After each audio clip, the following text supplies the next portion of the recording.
In 1962, the relationship between the USA and the Soviet Union is incredibly tense, and rumors say that the Soviets would drop an atomic bomb soon.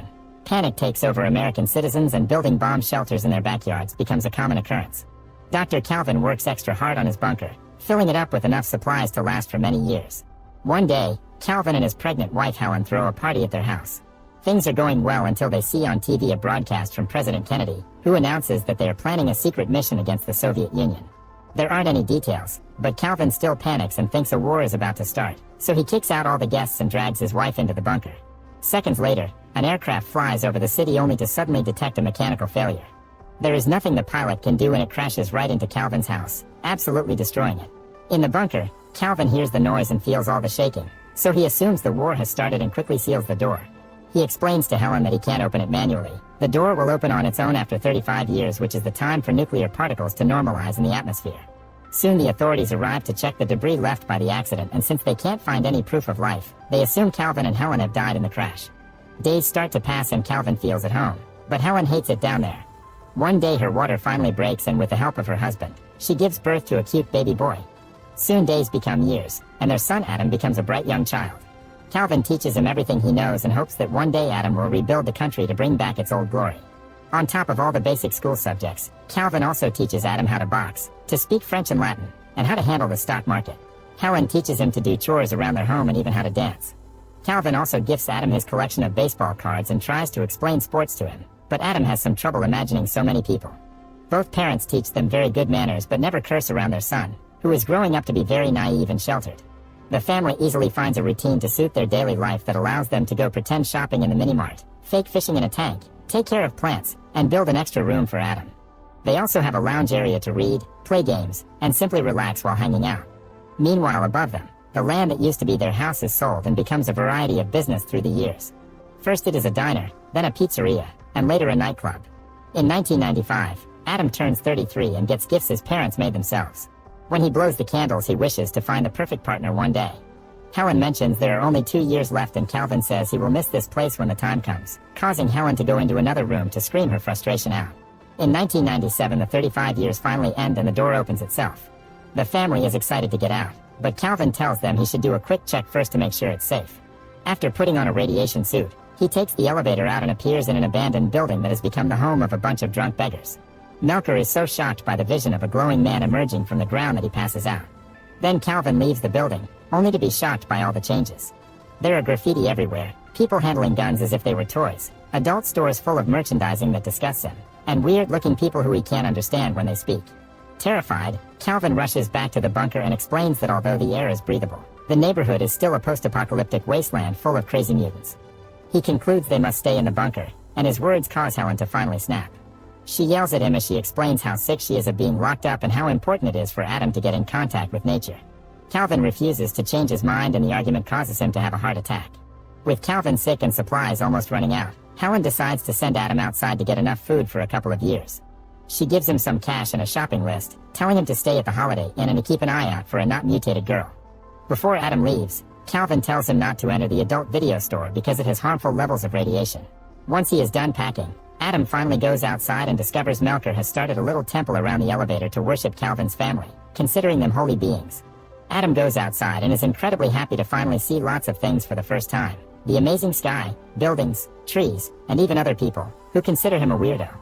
He gets excited over every single little thing and says hello to any person walking by him, accidentally using a slur to refer to a black woman when he greets her because he is extra excited to see another skin color.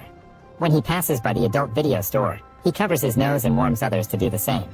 Afterward, he gets on the bus and gets really scared to feel the machine moving. When he tries to talk to other passengers, he uses old words and nobody can understand him, so they also think he is a weirdo. Eventually, Adam makes it to the grocery store and starts picking up all the items from the list. The butcher explains that if he makes a larger order, it can be delivered to his house, which makes Adam realize he has no idea how to get back to the bunker. Panicking, he rushes out of the store and spends the day riding different buses to look for the bunker to no avail. He is also running out of cash, so he enters a hobby shop to sell his father's baseball cards.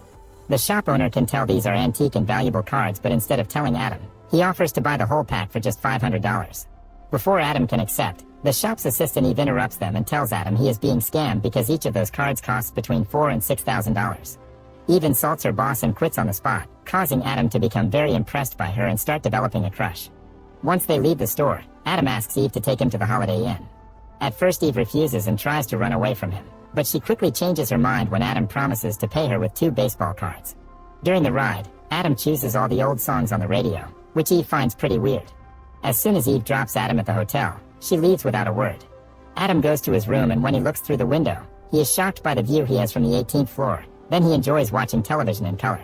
He also makes sure to wake up extra early to watch the sunrise. The next morning, Eve visits Adam at the hotel to give him back the cards because she feels guilty over getting paid so much for such a simple task. Then she tries to leave, but Adam stops her with an offer. He will pay her to become his assistant, and she can help him gather all the things for the bunker. Eve agrees, and they go shopping together for enough supplies to last 2 more years, hiring several trucks in the process. Adam also shocks her by revealing he wants to find a wife. After they're done shopping, Eve takes Adam to her house, and he meets her roommate Troy, who starts asking Adam tons of questions when he notices how surprised he is by all the technology. Adam lies, saying he is from Alaska and that he is here for a business trip. Meanwhile, Helen is too curious and gets on the elevator, but as soon as she comes out, she sees Melker and his friends being creepy and immediately goes back. The next day Troy decides Adam needs a fashion makeover, so he gives him a whole new wardrobe that makes him look even more handsome. The next few days, Eve and Troy take Adam on many new experiences, like dancing to modern music, skateboarding, and seeing the ocean. Adam gets so excited that he jumps right into the water without a care. He also gets to watch a baseball game and finally understands why his father likes it so much. One afternoon it starts raining and Adam stands under it in pure awe. When Eve comes to check on him, Adam hugs her to share his joy, saying his father would call this a miracle. In the evening, Eve and Troy take Adam to an old school swing club to find him a wife, and they tell him just to be himself. Women in the club immediately get attracted to Adam's sweet personality, respectful manners, and handsome looks. Eve's rival quickly gets his attention and they start getting along, which makes Eve jealous. She drags Adam to the side and tells him that she needs a sweet woman in his life, not a skank. Afterward, Adam asks another girl to dance and they take over the dance floor, impressing everyone with his amazing dancing skills. Eve tries to ignore her jealousy and chats with her ex-boyfriend, who makes fun of Adam and taunts him into a fight. However, Adam uses his boxing lessons to quickly scare the guy away. Irritated by all the drama, Eve leaves the club and goes home alone. When Troy arrives, he informs her that Adam left the club with her rival, causing Eve to realize she loves Adam and rush out to find him. She gets in the car, but before she can take off, she is startled by someone knocking on the window and falls on the ground. It's Adam, who takes her inside and takes care of her scratch while explaining he had to reject the other girls because he couldn't stop thinking about Eve. Adam confesses his feelings for Eve and they finally kiss. Now that they are together, Adam decides to finally tell Eve the truth about his family and his home, adding the fact he wants to marry Eve so she can live with him in the bunker. However, Eve thinks he is actually a crazy man who has been good at hiding it and immediately kicks him out. The next day, Troy takes Adam around town while teaching him how to drive. Suddenly Adam sees the adult video store from before and follows the road to finally find the building above his bunker, where Melker has started a whole religion around the elevator. Excited, he rushes back to Eve to give her the news, only to find 2 psychiatrists waiting for him. At first Adam pretends to cooperate, but as soon as he sees an opening, he runs away. While the doctor chases after him, the other tries to call the police, but Eve stops her and realizes that what she did was wrong. At that moment Adam runs near her and gives her his hotel key so she can pay the bill with the cards. Then he escapes in the truck he's rented, accidentally hitting the doctor's car in the process. Later Eve and Troy make it to Adam's hotel room and find a bunch of items that were made in the 60s, not to mention Calvin's stock certificates that are now worth millions of dollars. These things make them realize Adam told them the truth. Meanwhile, Adam finally returns to the bunker and hugs his parents after 2 weeks of not seeing them. He tells them the outside world is lovely and brings in the supplies, which are being loaded by Melker and his friends.